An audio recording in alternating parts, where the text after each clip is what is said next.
Welcome back. This is Crash, and my cat's being bad. So I might have to stop and yell at him, and you might see a simulated earthquake. That'll be because right now he thinks the monitor is the best thing ever, and he wants to rub all over it. So, in any case, let's talk about Botania. Botania's gone through some changes since the last time I played it. 1.10 Minecraft has a few things going on for it. Now, one of them is there was a type of flower, I think it was called a daybloom or something, that used to be the beginning flower for Botania. And all of it's described in the Lexica Botania, which is the book you get to begin with to describe everything that's going on in Botania. The daybloom was a flower that basically took sunlight and turned it into mana, which you use to cast all kinds of things. And yes, Socket, I love you too. I love you too, but you are being a distraction. There we go. Well, the daybloom is gone. You can't generate mana with sunlight anymore. The default starting flower is the endoflame, and basically what happens is you put something near these that is burnable, provided you don't get anything back. So like a bucket of lava you could throw in a furnace and use that to smelt things, but you get the bucket back, so you can't use that here. You gotta have like charcoal or coal or something. You drop that on the ground near these. Like if I just go and plop one of these down, it is gonna go poof like that, and now you see that little beam of light that shot out here. Basically, these endoflames generated some mana, sent it to this, and it's kind of convoluted, but it works. And this is now sending mana into this pool of mana. Is there a lot to take in for this? Yeah, it is very complicated and really hard to get started in, actually. But the basic thing is you start off by making endoflames, which, if we go back here to the beginning, basics and mechanics. This describes a lot of it, describes what mystical flowers are. The flowers are literally all named mystical something, so that makes them easier to find. All the flowers you can turn into petals, which I've already done here for a lot of the petals that I found on adventures. And you use those in this petal apothecary, which you fill with water, you drop different petals in, and poof, you get things. So you do that to get endoflames to generate mana. You do that to get pure daisies, which will turn stone, smooth stone, mind you. Let's get to smooth stone. 1, 2, 3, 4, 5, 6, 7, 8. And logs as well, and you plop those down around pure daisies, and at a rate of 8 at a time, you get special things, including living rock and living wood. And those are crafting things that you use to make other things, including this open crate here, which is kind of neat because basically it's like a dropper that drops straight down. And I have this little setup here where basically I am going to throw a whole bunch of charcoal in here, and it drops stuff down onto a wooden pressure plate. Wooden pressure plates, as you may recall it from vanilla Minecraft, if there's anything on them, even a dropped item, they'll emit a redstone signal. So what's happening as my cat is walking across the camera again is charcoal drops down. If all the endoflames are currently full of mana, so they can't burn anything yet, it just sits there, and this emits a redstone signal, which basically, in a nutshell, turns off this hopper from dropping anything into the open crate, which turns off the ability for it to drop down to the endoflame. So at most, I will lose one piece of charcoal at a time. As soon as any endoflame uses up its fuel, it'll burn up that charcoal, and then another charcoal allows to drop. So it sort of slows down the process. Otherwise, it would literally just drop all of that down like water from a faucet, which wouldn't be so good for me. But long term, it works out pretty well for filling that up with mana. Now, you do need... Do I have one here? What have I done with it? There we go. I made a Wand of the Forest, And for these, if I press U, no, R, R for recipe. Doesn't matter what petals you use, you need 3 living wood twigs.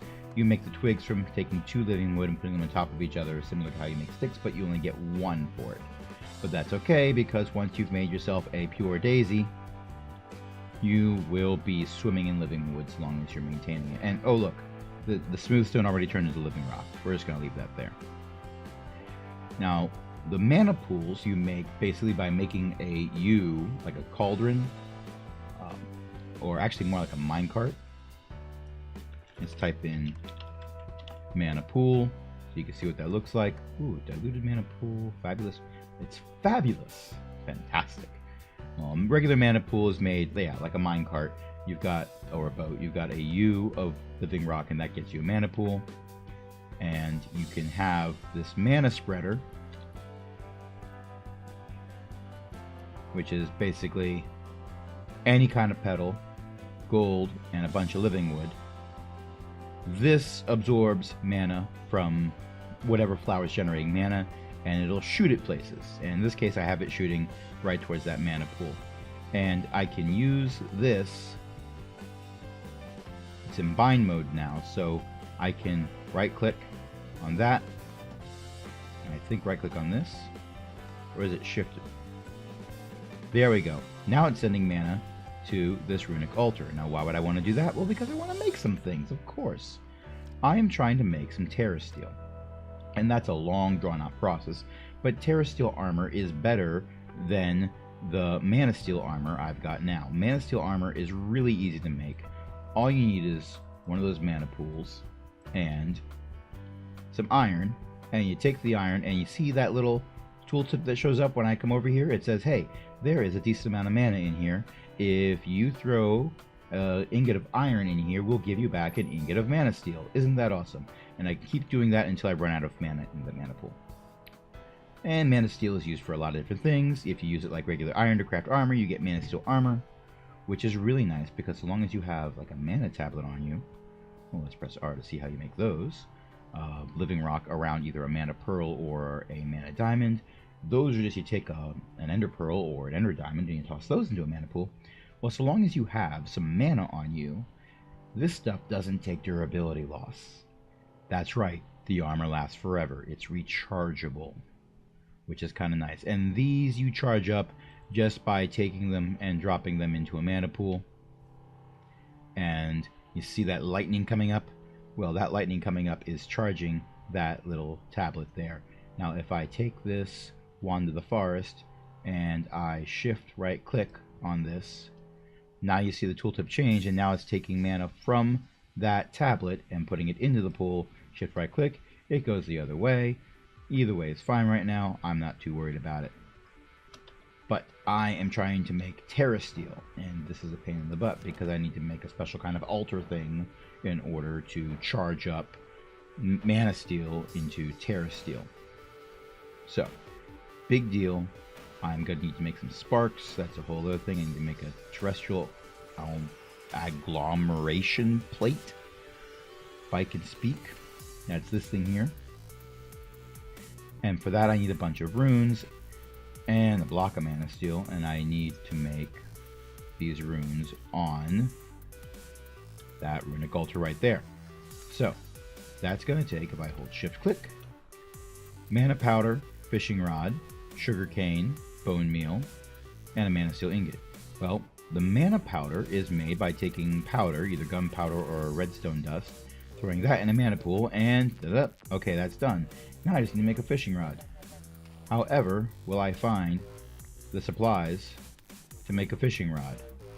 I wonder if I actually have sticks in here. I do. Well, let's see if I remember how to do this. I think I do. Yep. There we go, one fishing rod. Let's put the rest of the string back. There we go. So, in theory, I come over here and I right click this. Yep. And I need a fishing rod. Right click. And I need a Mana Steel ingot. Right click. And what else was that? What else did I need? sugarcane, and bone meal. Well, that's not going to be too hard. I still have creative flying, so that's still pretty awesome. Let's see, bone meal. Well, I could actually grind this up properly in a grinder or crusher or something like that to be more efficient. I'm not going to bother right now. And a little bit of that. There we go. That's a little bit harder to pick up because I took off my ring of magnetization. These are so fun to play with. Press R. That is 4 mana steel ingots and a mana lens, which is made with a mana lens and iron and gold, and that's made with mana steel and some glass.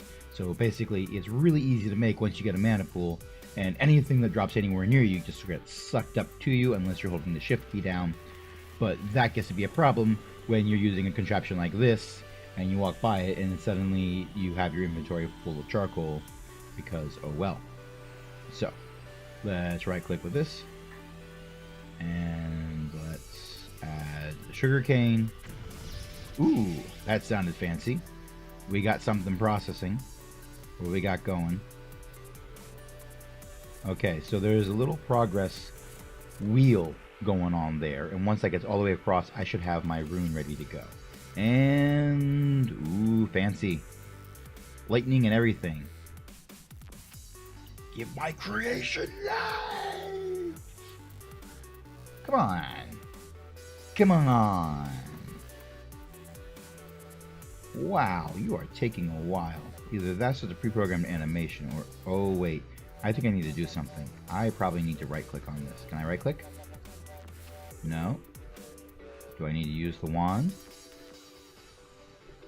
No. What did I screw up? Oh, wait. Are you saying I need to drop some living rock in there? Is that what you're saying? Can I just take this and drop it on?